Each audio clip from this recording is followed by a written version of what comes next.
Namaste Adab, good morning, Sasrakal. You have started watching a exclusive live program of Nation India News. Today is International Women's Day, so congratulations all of you. And more than congratulations, we are here to discuss some very pertaining issues, and we are going to talk about in today's panel the Dravidian model of women empowerment. And to discuss this, we have a very distinguished panel, and we have like four panelists for today's session. Dr. A.R. Shanthi, who is Secretary, Doctors Association for Social Equality. Dr. A. Ramesh, she is a feminist, political theorist, and a human rights scholar. She also had some other degree as well. Then we have Dr. Manisha Bangar, who is a social and political analyst, and she is former national vice president of BAMCEF. And then we have Miss A. Arulmozhi. She is advocate at Madras High Court and propaganda secretary at DK. Unfortunately, Arulmohi, yes, she has just Yes. joined in. So hi. Hi. Hi, Raj. So Hello. we have all the panelists, Hi. and I would just love to start by going, with the first questions. And I would like to go to you, Dr. Bangar, and understand from you that. Can you explain our audience the this concept of the Western form of gender operation, and also how Indian form of gender operation is different to it. Thank you so much, and let me wish all my panelists a very happy International Women's Day, and I wish everyone else who is watching us a very happy International Women's Day. So, coming to your question, Anvarul, the thing is, there could be over the past of 70, 800 years, there has been now a clear-cut definition in between how the Western uh, mode of oppression of women, Western by thereby meaning all the developed countries, and many more which kind of exclude the Indian subcontinent. Even when you take the Southeast Asian, which excludes the Indian continent, they have a separate mode of oppression. And the Indian subcontinent has been very unique in its modality of oppression. This gender oppression, as we see, the inequality between man and woman, which spans actually each and every arena, whether it is economic or it is cultural or it is within the personal space and educational field. There are, and but there is a pan arena oppression which goes on. Let me request my co-panelists to put their thing on mute so that we have a clarity. So this particular pan operation, which is encompasses all the arenas, it has been different in the Indian subcontinent, which includes Pakistan, the undivided India earlier on, and undivided India and Bangladesh, and largely to the extent of Nepal also, and so to some extent Sri Lanka. So, if talking about this entire Indian subcontinent, uh, if the oppression itself, the gender oppression itself, has been made sacral. Uh, that is a major difference. So, not only has there been ideology, a subtle ideology, and a very overt ideology, which was has always been at work, even in the medieval times, even the ancient times, and even in the modern times, it has continued. Uh, and the sacrality arrogated to this gender oppression has remained pretty much unchanged. That is one distinctive factor.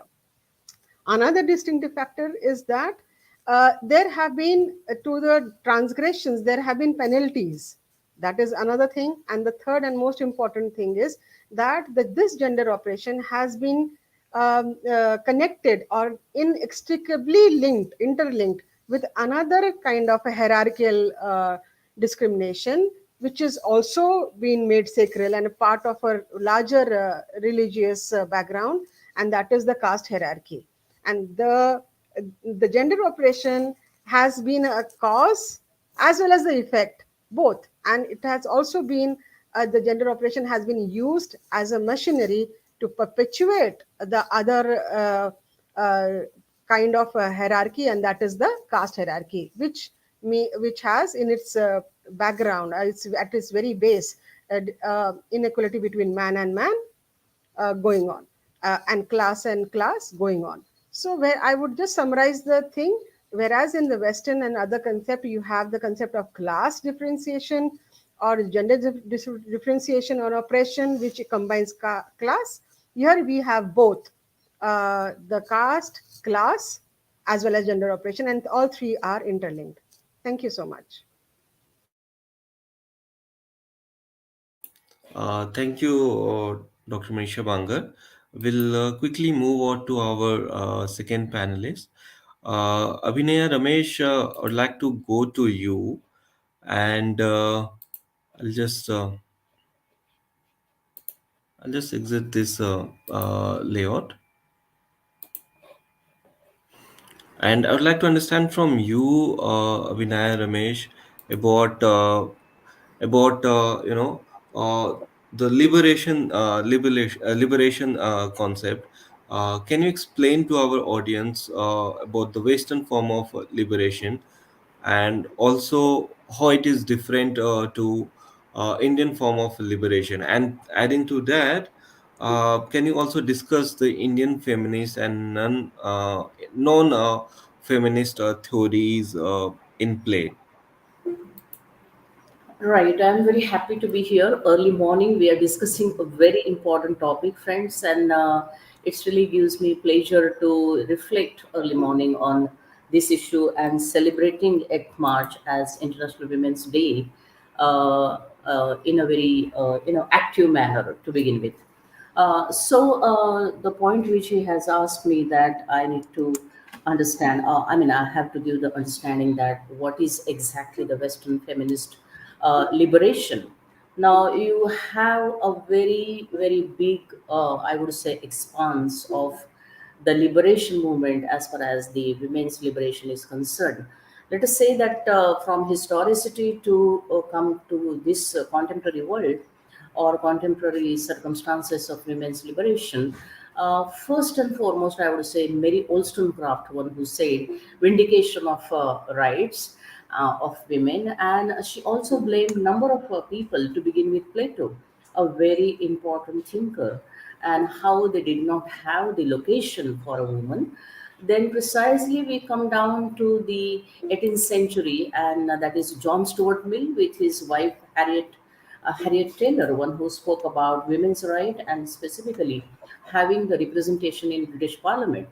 Okay, so moving on, you will find that the first and foremost, if you see the reflections which came out in the women's voices, is basically a working class women. Lady Pankhurst, one who was a very active lady as a working class, and you know the context that there was compulsion on men to join the war and war expeditions in Europe.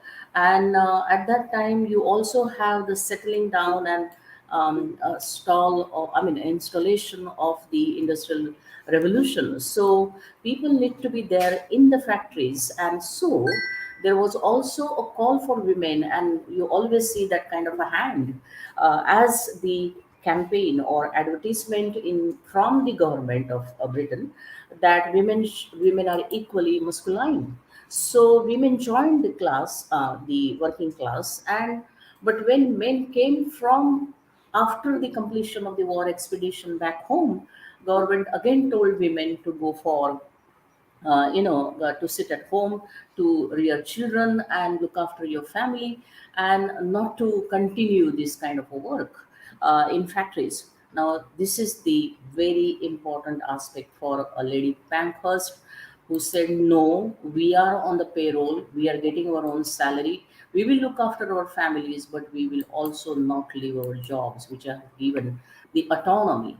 So from that period, you will find that we started having this 8th March, and eventually you will find, of course, before that in 1848, the Seneca Falls proposal, which was basically the demand of the women after the blacks received their political rights in America. Okay, so this entire spectrum from, let us say, Mary Wollstonecraft to Lady Pankhurst to then Seneca Paul's proposal, and then it comes down to 1970. But of course, there are a number of women like Simone de Beauvoir, also like Kate Millett, then Germaine Greer. This is some of the very, very important articulations, and not on one specific issue, but the liberation, which became a very important connotation for women as far as their existence is concerned. Because I would say, from different angle, the subordination of Western women was much more problematic if you try to understand that chastity belt which was there, that a man used to leave the house by having the chastity belt to a woman, and the lock and will be there, and he will carry the key, right? So there was so much of deprivation of women and their liberty and their expression and thought, that it was very crucial for them to give importance to such things, and as a result the liberation for them was really required.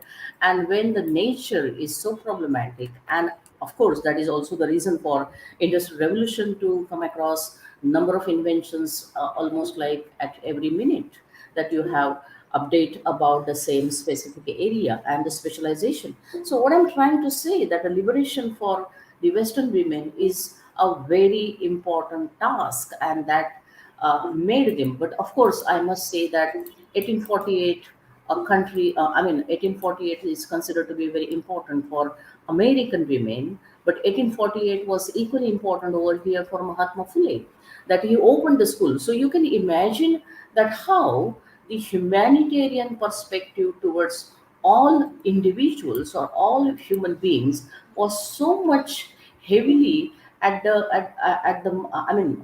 on the minds of the people, those who try to liberate, that it happens over there in America, and happens over there in Pune, the first school for the uh, you know, girl child and all other deprived sections. So the Western liberation was a very important, essential aspect for them to go for as far as women are concerned. And then you settle down to 1970s, very vibrant feminist movement in America, where they started talking about their right, their equal rights, their identity, and Democrats, then social activists. They came together, Susan Brown Miller, and also the articulation of their own law, right? And then in 1969, you also have the United Nations efforts of talking about that how women required to have their rights. That is, recognition of their subordination is a crucial point, because as my earlier panelist, Mrs. Bangar, has said that subordination is almost everywhere. I would say universal aspect of subordination of women, though they are from different, they are on different levels, and also at different, let us say, perception, but subordination is very common. And some of the subordinations are more heinous, I would say. And the way we also have subordination of Dalit women back home in India. So liberation was very important point for women in the Western world. Uh, Yes. Thank you, Abhinaya. Yeah. Uh, I'll just move to our third panelist.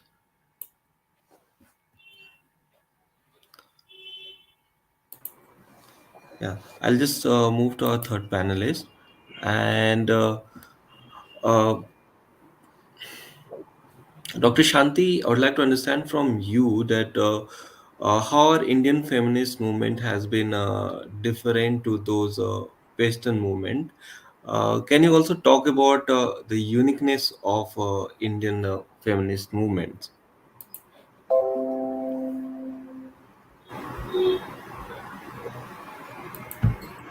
Uh, you are. You're mute. Good morning, everybody. Thank you for the. Okay, we'll start our PowerPoint also so that we'll save time. Good morning, everybody. Thank you for the opportunity. I extend my International Women's Day greetings to all of you, and it's indeed pleasure to listen to you in the early morning about the women's liberation, especially about the Western world and all those stories, the fight by the working women for their salary, equal salary, voting right, everything.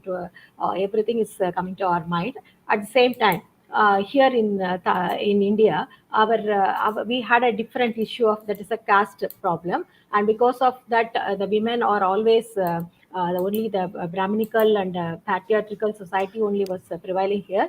So because of that, we were struggling hard in every aspect. It's not the Western women had certain issues, and we also had every issues. On top of it, in addition to that, Indian women had other kind of different issues, which is also based on a religious angle also, so that we are not supposed to do this thing, that thing. You are not come out of the house, especially if you become a widow. You have to shave your head, you have to wear white sari, and all these things. It is really hindering the women's empowerment, and women even can't even think of something called empowerment in those days in Indian scenario. And slowly we are coming out, and especially the Dravidian model is it's becoming a unique model, and it's an so that other parts of the India and other parts of the world is also looking into it. Slides, please. Yes. Yeah, next. This is Tandai Periyar. Next. And he is responsible for all of us. We are sitting here, and he just smashed the Brahmanical patriarchy. And next picture is when he went to Russia. After going there, he realized that women should come out of kitchen, because Indian women, most of the time they spend their time, and they're expected to spend their time in the kitchen, and that was a very big liberation. And he only started it first, and we have to be very thankful for it. Next slide. Yeah, these are all the chief ministers of Tamil Nadu, who played a very important role in empowering the women. Next slide. Yeah, the first one, the legislation of the self-respect marriage. When C.N. Annadurai became the chief minister, the first file he signed was to legalize the self-respect marriage. What is that? So, which does the self-respect marriage is a wedding which does not consist of the Brahmin priest, holy fire, Mangal Shutra, blah blah. So it was a very landmark signature. He did it. After that, only it became act later. Next slide. Because of that, so many marriages happened, and even now we only Tamil Nadu is having this kind of self-respect marriage. Next slide. Yeah, and then the number of intercaste and interreligious marriages has increased in the state as a result of it. When the Madras High Court also refuses to declare the self-respect marriage as illegal, so it is legal, and it is everybody accepts it. Next slide. Yeah. So next one is the equal share the property of women. That also was given in Tamil Nadu in 1989, and later it was given in other part of the country, and then Tamil Nadu did it 30 years ago. Next slide. Yeah. So what is the main obstacles for women empowerment is a low level of education and poverty among women. So the education should be as the most powerful instrument in our hand. So the Dravidian movement, every political party, whoever came to power, were very particular in giving education to women by adding many schemes to it. Next slide. Yeah. Uh, our Chief Minister Kalaignar Karunanidhi, actually, he believed that educating and uplifting the women will bring the social balance and growth, social justice and social equality for women. Next slide. Next slide.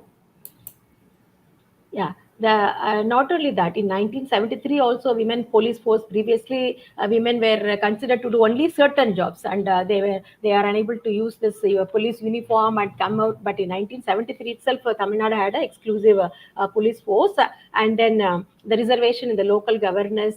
33% in that local body elections and all it was given, and then especially important in the government job, 30% reservation was given for women in the government job. Next slide.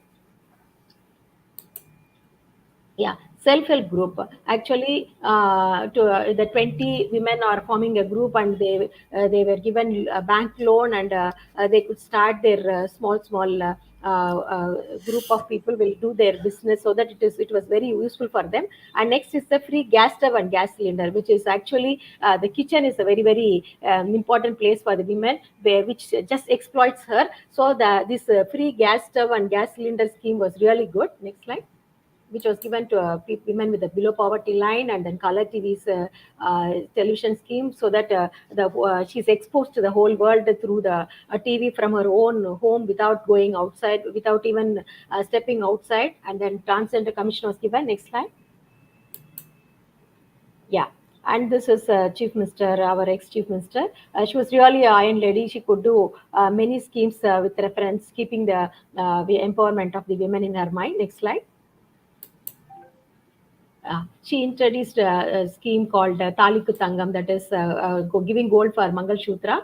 And then next is the Amma grinder, mixie, table fan, everything. Actually, as I already said, the women were slogging a lot in the kitchen. So the giving a free grinder and mixie, all these things helped, really helped that women. And not even just giving the grinder mixie, and she had an exclusive place for it repair and maintenance also, because that much she was very particular.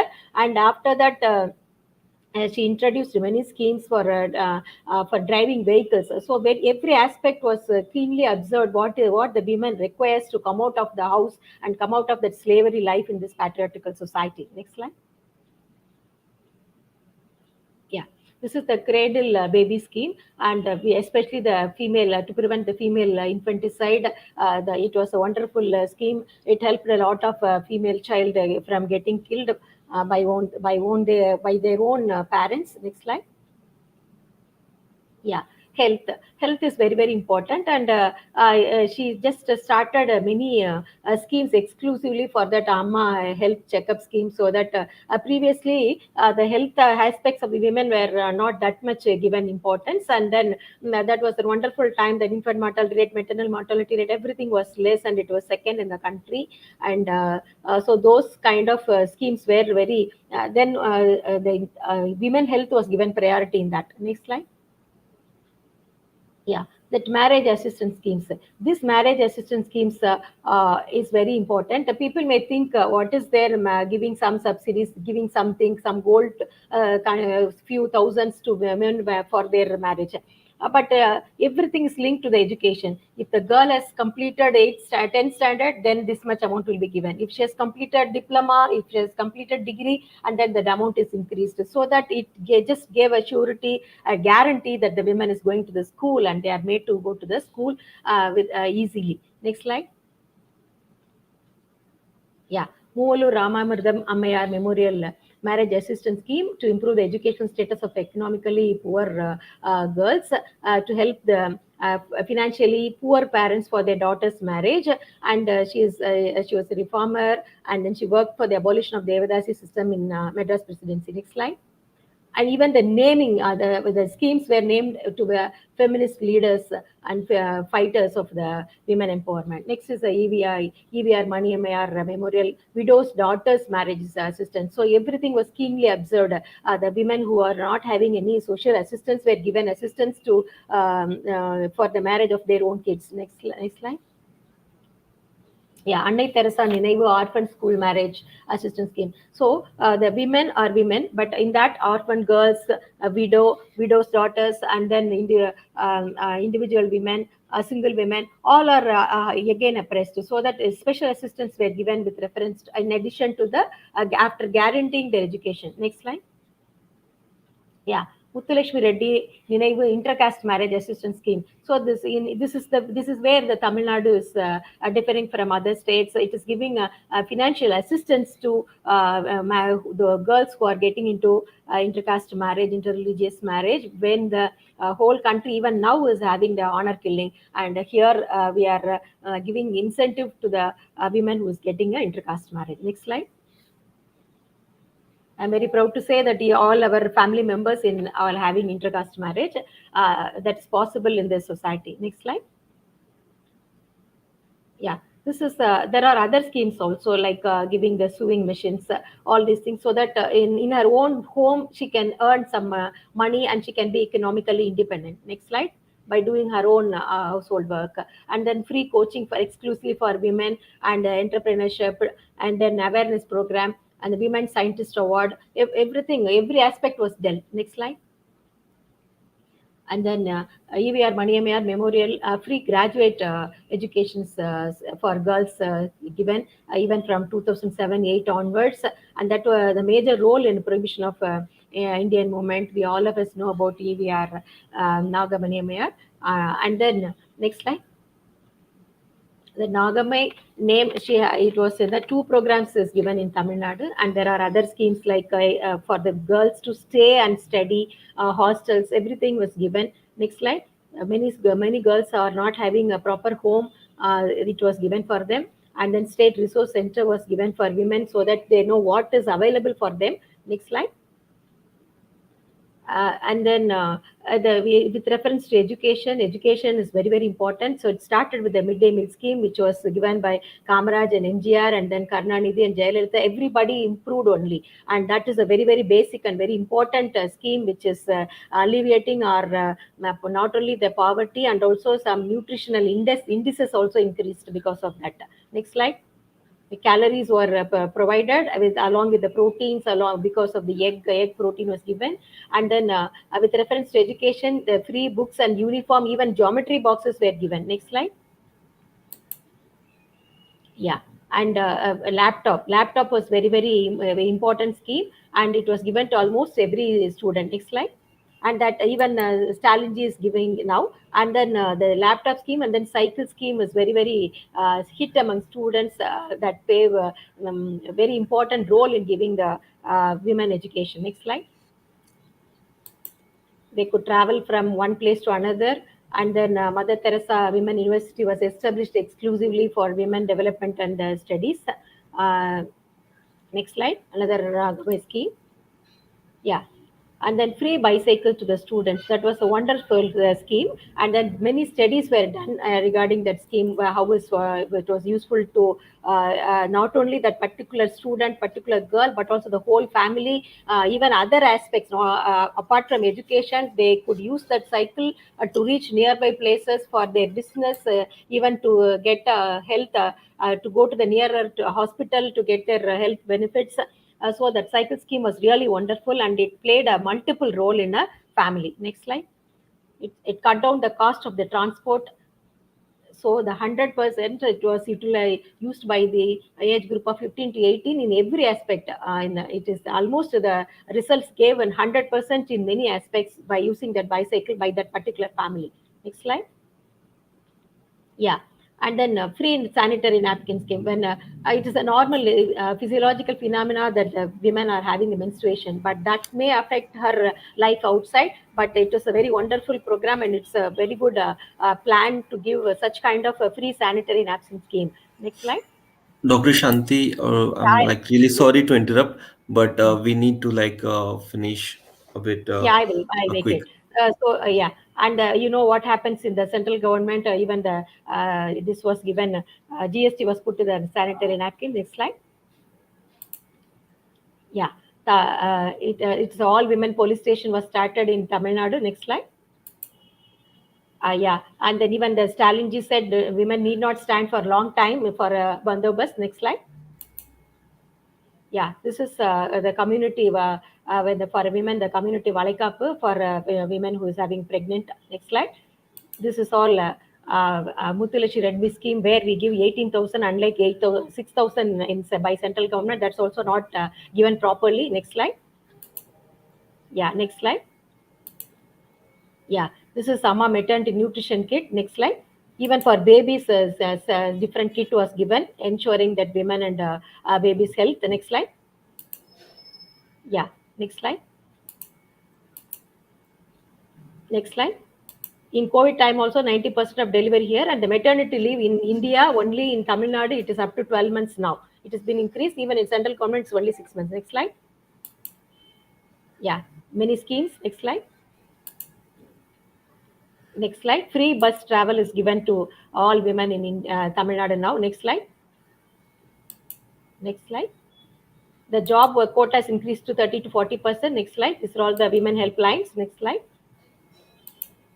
Next. Next slide. Yeah. Many government schemes. Next slide. Two-wheeler scheme was given to women. 50% relaxation in the fees. Next slide. The price. Next slide. Next slide. We may think that we might have achieved so many things, and there is a women commission also. Next slide.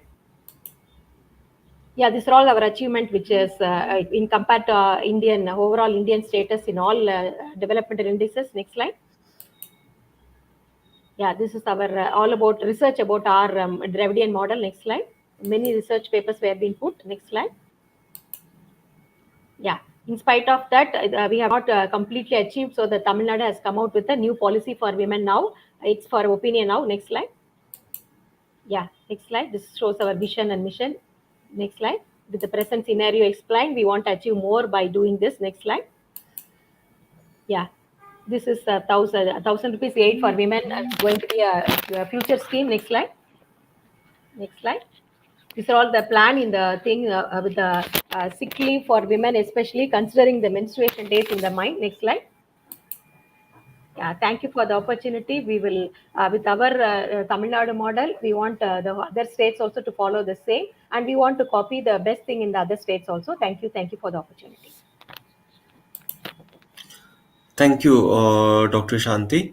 I would just like to move to our fourth panelist, Advocate Arulmozhi. I would like to understand from you, Arulmozhi, is what exactly is the Dravidian model of women empowerment, and how it challenges the Aryan concept of feminism.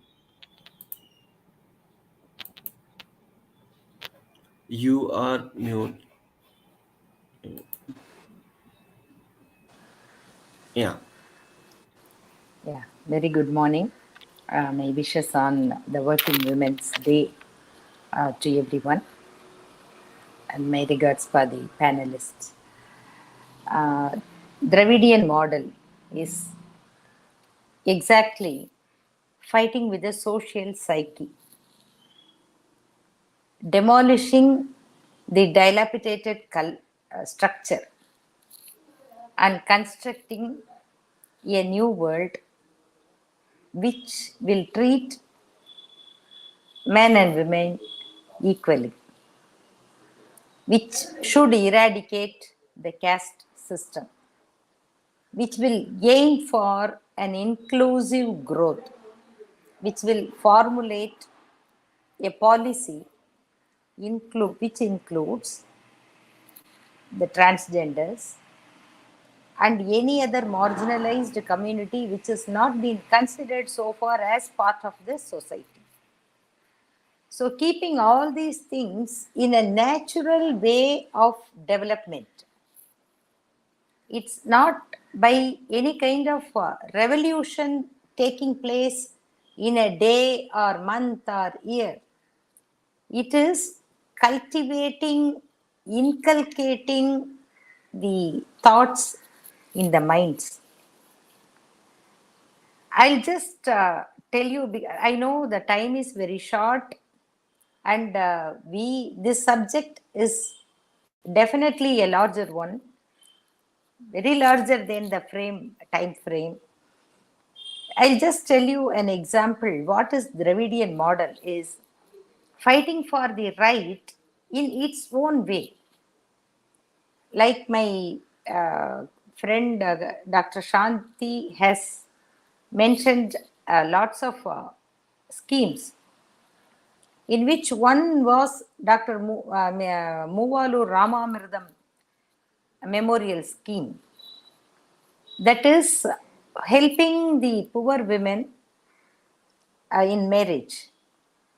There are two conditions for extending the scheme, that if the girl has studied up to school education, the monetary help would be 25,000 and 1 sovereign of gold.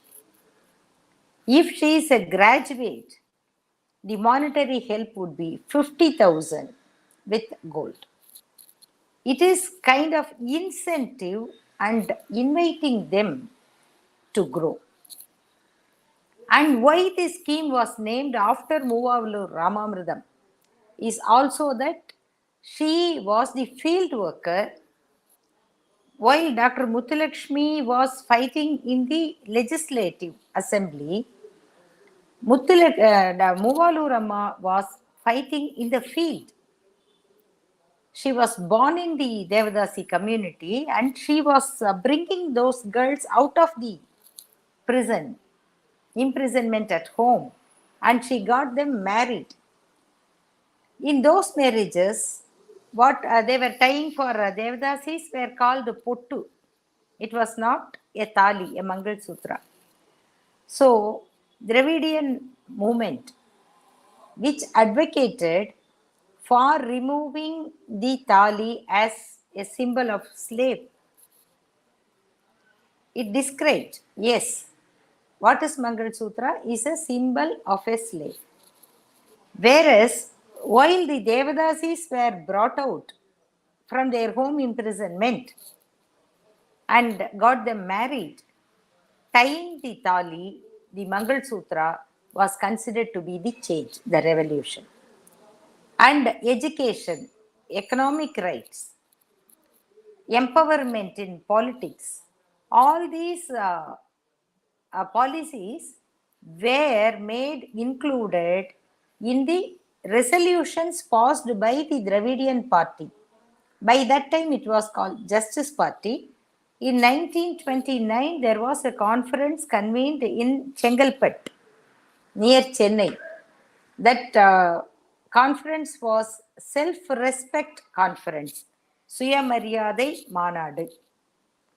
In that resolution, in that conference, major resolutions were passed advocating for the education, widow remarriage, right to divorce, and equal reservation in employment, and also treating a woman as co-partners in the ancestral property.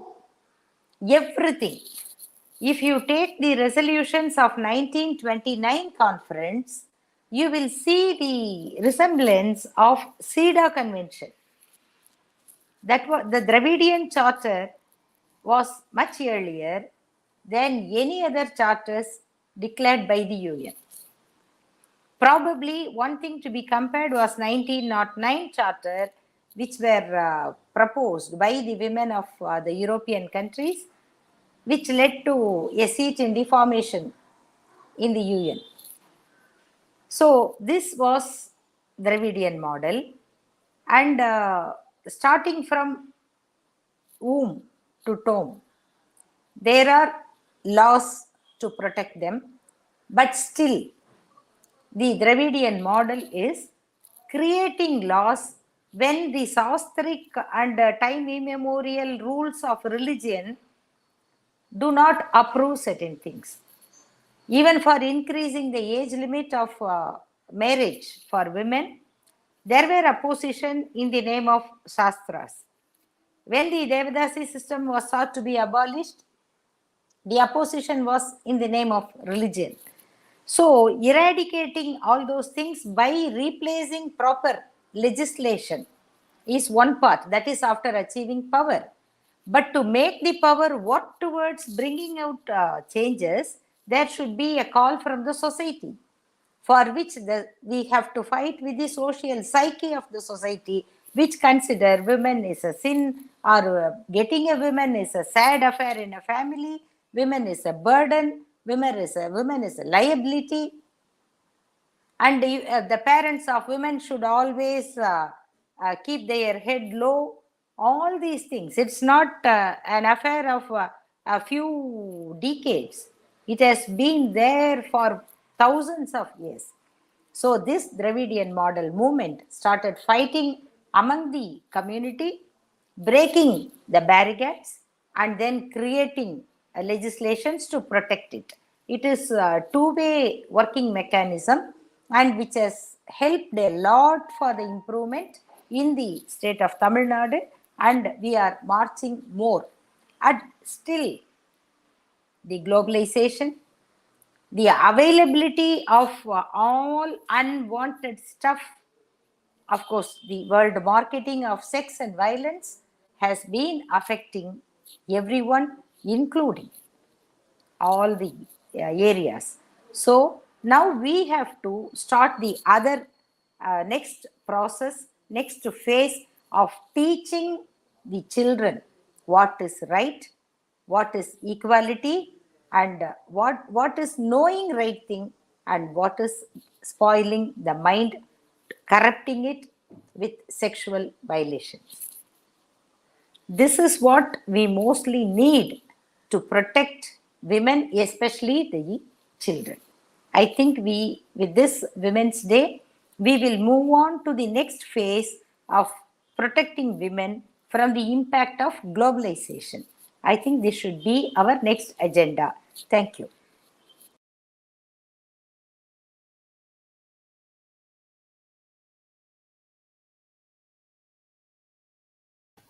Thank you, Arulmozhi.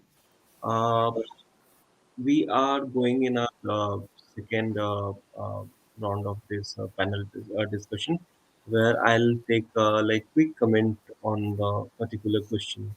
I would like to again start from you, Dr. Manisha Bangar, and understand from you that what Advocate Arulmozhi has explained. I would like to understand from you is what's its relevance of the Dravidian model of women empowerment in the contemporary times.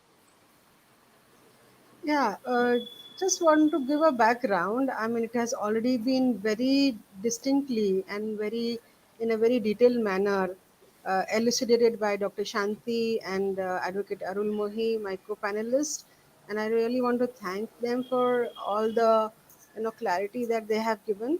Um, Coming to your question, Anurul, the thing is, what I want our audience also, those who are listening to us, and uh, this particular panel discussion that we're having, we would want it to develop in form of a kind of a course content or a documented thing. And I want to put on record a few things in the background today when we're talking about legislation and how the state power can be used to bring about reformations and changes in the society and all the other obscurantist and retrogressive laws that have ailed the system all through. So, what is actually why it is relevant? Because we have to see that the Dravidian model or any model of bringing about changes, and specifically since we are talking about Dravidian model, what did it exactly do? Where did it actually put a hammer upon? Where did it strike? And that will determine whether the effects will be long lasting or it will be continuous or not. And thereby here we differentiate totally in between the other model of women liberation which came along with the so-called freedom struggle, the nationalist freedom struggle, which was spearheaded right from the time of Swami Dayanand, Vivekananda, and Gandhi, Nehru, all these national leaders, and in the form of Congress political formation, but the background was essentially this. So where they struck, where they attacked, was totally different as to compared to the Dravidian model, and that is exactly what people should be able to see, and that is where all the things have got stuck. Now, the notions which propelled the changes and the notions which entrenched the existing oppression and subjugation and subordination of women, they need to actually be understood. So, what has happened is all throughout, in the form of culture, in the form of norms, in the form of rituals, in the form of popular media and folklore and everything, what has essentially happened is that Sri Bhava, there are two things that were put into place when we talk about subjugation or subordination: Sri Bhava versus Sri Dharma. So what was told and ingrained in the minds of women and in the minds of the society, that Stri Bhava is the natural nature of women. By natural nature, she is, and that particular nature is matrilinear, and the Stri Dharma has to be a patrilinear. So by Stri Bhava herself, she is unconstrained. She is totally unrestrained. She is not just chaste. She is not a good person. She is debaucherous by nature, and therefore you need to have a Stri Dharma, which has to control her, which has to control her sexuality, which has to control her choices, and everything else. So Sri Bhava and then from there, from the Sri Dharma came Pativrata Dharma, and then subsequently this Pativrata Dharma in the personal realm of the family, it got translated into state power dharma also, where the king himself, as well as the rulers of the country in the political realm, were enshrined the responsibility of having the same control exercised on her body and mind. So that is how it has gone. And uh, uh, and therefore when we have a beginning, so you have when for any particular system to operate, the ideological makings are very important, and then the ideological perpetuation also is very important. For all practical purposes, the ideological formulations as well as perpetuations were done by the brahmanas or the upper caste men all throughout, and they were the ideologues who were perpetuating it. uh, uh, uh, so that continues till date as well. Thereafter when you see, so basically they were the women, through their consent, and two things were operable in this particular thing, that even when you had ideological perpetuation, you cannot control a mass of people for a long time unless you have their own consent. And therefore taking the consent of the women by various means and coercion, they continued to play on and off throughout the entire times. And that's why it has become so complicated to extricate the women out of it. And where the Dravidian model comes is that from chastity and wifehood, it takes it to her the citizenship or citizenhood. So that notion where the woman is trying to live the ideals of the ideologues of the society, or the ideology of the society, or norms and culture of the society, where she herself puts chains on her own body, her own mind, and she considers those chains also very beautiful, so she doesn't have to break them out at all, and she's made to feel that yes, these chains are so beautiful, they look so beautiful on you. So concepts of beauty, concepts of slavery, all everything is literally changed in her mind, and through various ways and means, which I've already told you. So this wifehood to citizenhood, I think, is a big jump which took place in the Dravidian model. Now coming quickly to where exactly it took hold. One is it started from much earlier, as Advocate Arulmozhi has said. It started from the time of Ayodhyadas Tasar. And then we have S. Ranganathan, who has taken it up. I do not have the time to actually detail what they actually did, but it has been covered.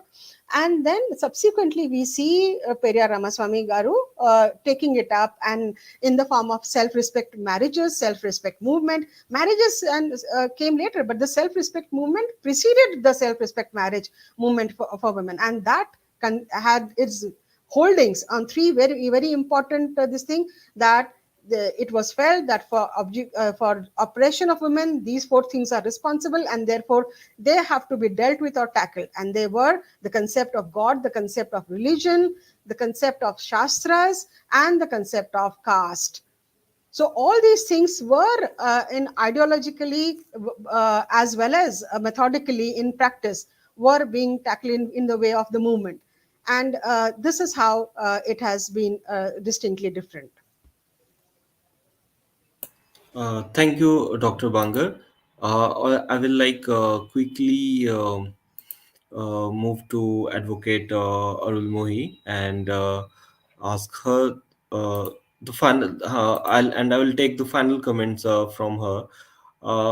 Advocate Arulmozhi, can you explain to our audience that in what ways the Dravidian model of women empowerment smashes the myth of so-called Bahujan patriarchy?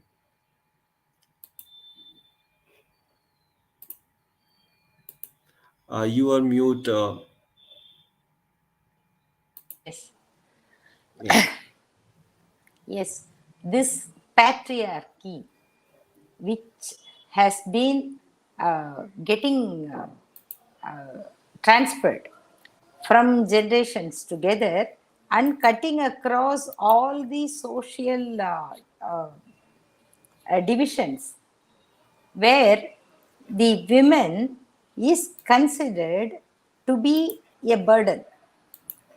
We have stories in all religious sections where the father, especially mother, already has no role. The father, who was given birth to a child, daughter, is burdened with so much of worries. And even our religious stories like Puranas, where Shivan and Parvati, they had a fight and Parvati had to be defeated. The message is you cannot win. This is what been repeatedly the information, the message given to this gender, that you cannot win. And then, what for you have been born? To serve. To serve. You be a good woman. And this patriarchy is, of course, it will give some space to women in the area where men cannot put himself in forth, but would try to be on the backstage, directing the women as puppet. And the third stage is the woman that who has been given the seat, acquiring the right on her own, and like the women in local body, that they should take the seal from the controllers. She should give the seal on her own hand. This is the third stage. Patriarchy is the hardest rock which will not give space for any tiny roots. Unless and until we break it firmly, we do not know how many centuries it will take.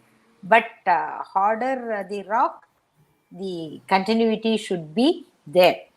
Periyar had given an example, Periyar EVR has given an example that women should not expect that men will come forward to change this status quo, because they are enjoying the benefits of it. They are reaping the benefits of it. I'm checking the jackal relieving a goat. It is helping the labor. So you cannot. Therefore, you be on your own. This call to women will bring them out of the patriarchy. And what is about this Bahujan patriarchy is more dangerous, where it will create women who will make a bad role model. Though we praise our leaders, and one among them was a lady, Dr. Jayalalitha was our former CM, and there were other CMs, but that will create a wrong picture about women in power. These are all some intrinsic games and a picture drawn by men behind them. So the politics must include the women who are really interested in changing the society. The women should be given the opportunities to utilize the power, and then for that I think we should also teach the women to ascertain their rights and not to focus more on their appearance, instead to concentrate on their knowledge. Women does not mean equal to beauty. Women should be equated with knowledge and power. Only by doing all these things, we can bring out, it need not be matriarchy, it should be equality. which is inclusive. So towards that we will work further. Thank you. I have other meetings also, so I have to leave. So with your permission, that I will close my comments with that. Thank you. Thank you. Thank you, Arulmozhi, for joining us today. Please, take your time and continue your urgency. We really appreciate your time here to this panel. Thank you so much. Thank you. Uh, I would like to just quickly take the final comment from uh, Abhinaya Ramesh, and would like to understand from her that what's your thoughts on the Dravidian model of women empowerment? Uh, I'm very happy that I'm engaging with context of this Dravidian model and trying to understand that how it is modernist. Okay, those days, right? But I would also say that there are a number of things which I found in Periyar's articulations which are very much modernist and also such as I would say that that's what I learned that at the end of his life he was very close to the communist ideology and socialist ideology, if not outrightly, but to little extent. And in that, I would say that I received something which is very, very important to share with you that the way Frederick Engels mentioned about the political economy is one of the causes of the women's subordination. Here is a man one who said that it's not only the political economy but the culture, and so he emphasizes more on culture, and in addition to that culture, the language, because he was also very much concerned about the domination of Hindi language on the South Belt. At the same time, I also would like to ponder over one more thing that whenever we, those who are in the middle of the country, we always look forward from the South that it will not have patriarchy. Okay, and it does not, that is we presume all the time. But when I went into the the material and the research which people have done on Periyar, I came to know that how in South as well there are problematic patriarchy and this kind of domination of literature, a domination of language and then culture which is so much heavily on them. And I feel that what was written by Antonio Gramsci, the post Marxist, or I would say the critical theorist, one who tried to put across the Marxian model in actual practice, in addition to 1970s Bolshevik Revolution in Soviet Union. So he said the way Periyar had the opinion in 1970s and 80, 60s, he said in 1930s that it's not only the economic exploitation, but it is also the cultural exploitation which matters a lot as far as the hegemonic discourse of power and structure of power is concerned. Here, he processes, he puts across these ideas of how the language becomes a subordination, how a culture dominates a woman. Okay. And on those connections, he's so much forward. I would say he was far ahead of his time, that his comrades, his people, those who were along with him in Justice Party, he was much more away from them as far as the liberation of women from the Dravidian point of view is concerned. This very important. I would just give you the connectivity. What he said those days was already there on the agenda all over the world. But of course, we did not have that kind of a communication system, but that it was traveling from one continent to another continent. The way now we have, I would say that. What is said separate, women are different but they should have equality. Okay, now the separate but equal, a very important libertarian thought which developed, let us say, last entire century, and credit goes to all feminists. Okay, that we are separate but we need to have that equality. Okay, that our perceptions, our body, our all other things are different from men does not mean that we subjugate women, but we should be on equal footings along with men. And I think that was precisely a very important point of failure, right? At the same time, I would say that equality, social justice, self-respect, and rationality, these are the most important values of Enlightenment discourse, which has started in 14th century when man became center. Now here is a man. He's not only making man centrality of man, but along with the centrality of man, he also gives equal status to woman as a central aspect of our society, and that was so much revolutionary those days, right? I'm talking more about her autonomy, and I find his autonomy very close to the autonomy of Mahatma Phule, Jyotirao Phule, where he tries to make a woman as autonomous being. The concept of autonomous being is so heavily in Phulevian ideology, which you will find that more precise and more active, or I would say proactive in consideration of the failure. And I think that is a very important alternative structure, which was very much different or away from this kind of a strings which were around him, patriarchy, then a language domination, the domination of the nationalist, so-called nationalist, where they did not have the agenda for women, but women were along with them as secondary subject. Okay, so the concept of citizenship, the concept of autonomous being is much more heavily in Periyar, and that makes him distinctly away from his contemporaries and also this particular, let us say, context. But I'm little worried that when we see the southern India or southern part of India, the honor killing is increasing and many more things which are increasing.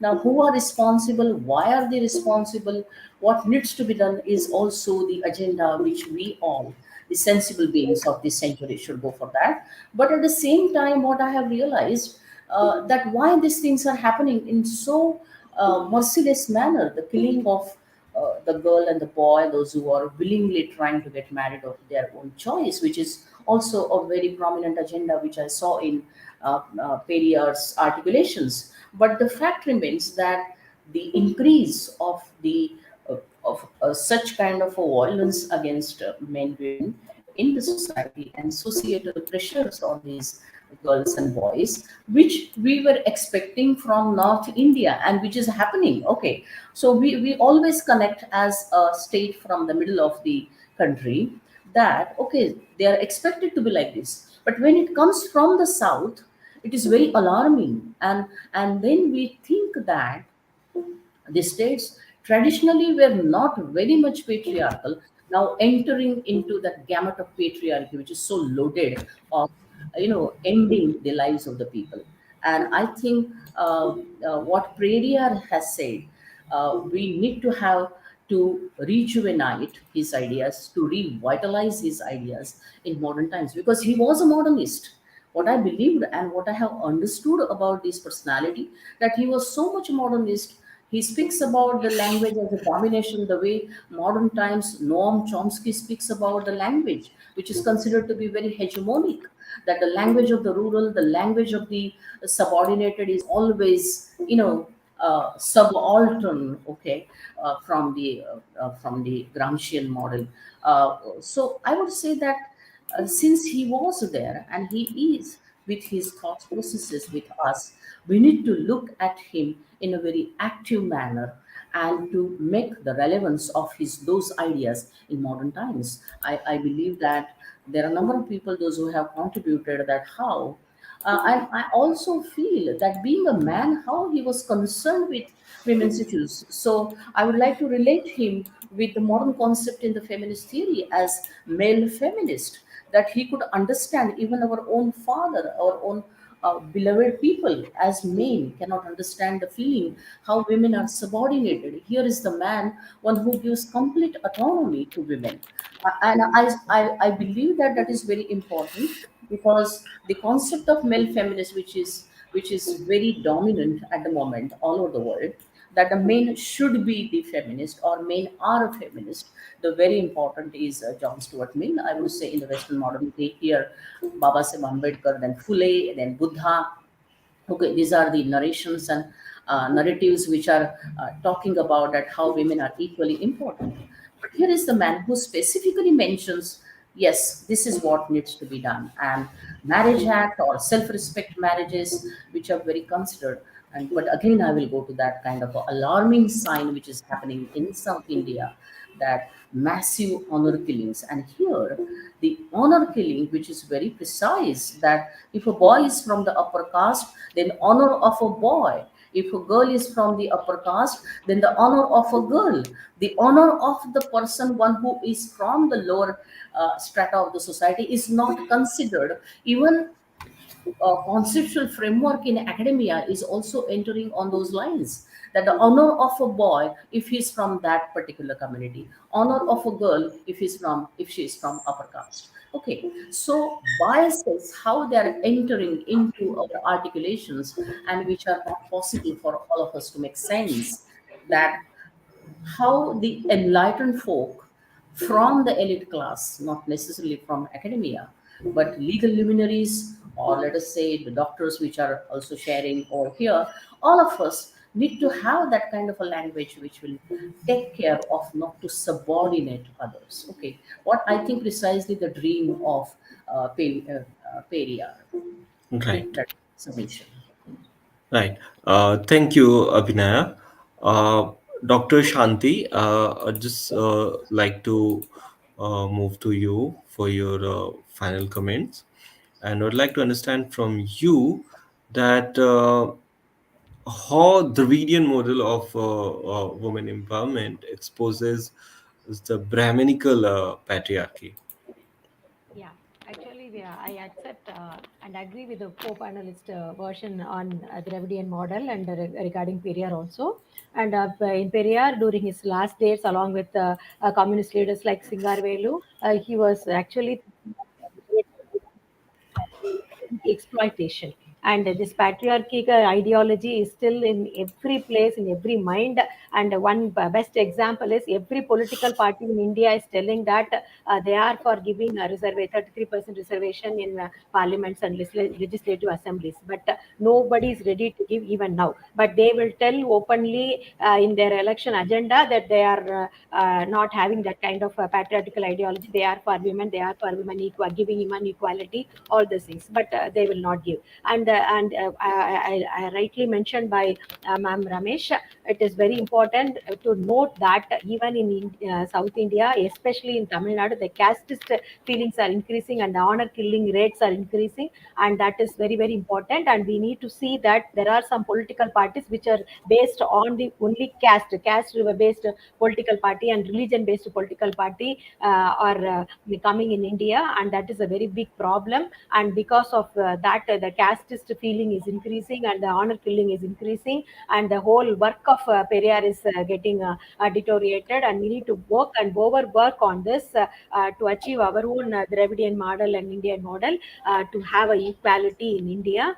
And that's very, very important. And as a gynecologist, I know the women should be taught that she owns her own body, because most of the time we need to tell that they are happy to be the property of their husband or father, and that should not be the attitude. We need to give awareness from our own women that they own their body and they have to have a self-respect. All these things, what Periyar says about the rationality, don't believe anybody's word. Ask questions why and how, and that we have to inculcate in the minds of the women first, and then next the minds of the society, and that's very important. Like Advocate Arulmozhi said, the liberalization, privatization, globalization has impacted women in a very bad manner, impacted the society in a very bad manner. The unemployment, underemployment, it has increased, and in that it worst affected are the women. And so we need to know the root cause of the problem.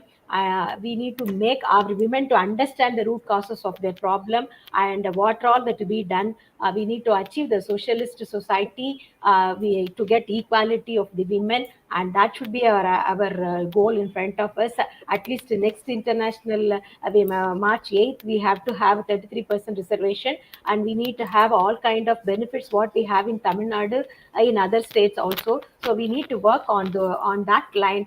We will work together. And thank you for the opportunity. Thank you so much, each of you, for enlightening our audience with the concept of the Dravidian model of women empowerment. So we at Nation India News really appreciate your thoughts and your time and bringing us the insightful conversation around the women empowerment this on this International Women's Day. So thank you so much. We are just uh, like completing or finishing our like broadcast for today, but our discussion on women empowerment or the Dravidian model of women empowerment will continue in different formats, in different genre, and in several other panel discussions. So before finishing this panel discussion, I would like to add that we have taken the notes of your suggestion about what should be our goal as Abhinaya Ramesh and Dr. Shanti suggested, and also a couple of points made by Advocate Arulmozhi. So we took the notes and will definitely work on it. And in future, we'd like to have you again uh, and to discuss uh, maybe those points and some more issues pertaining to women empowerment. Thank you so much for today's panel discussion. We are closing this for now. Thank you so much. Thank you so Thank you. much. Thank you Thank all. you. Thank you, Dr. Abhinaya and Dr. Shanti. Thank you. Thank you, Manisha and Shanti. Thank you. Yeah. Viewers, మనవరు కూడా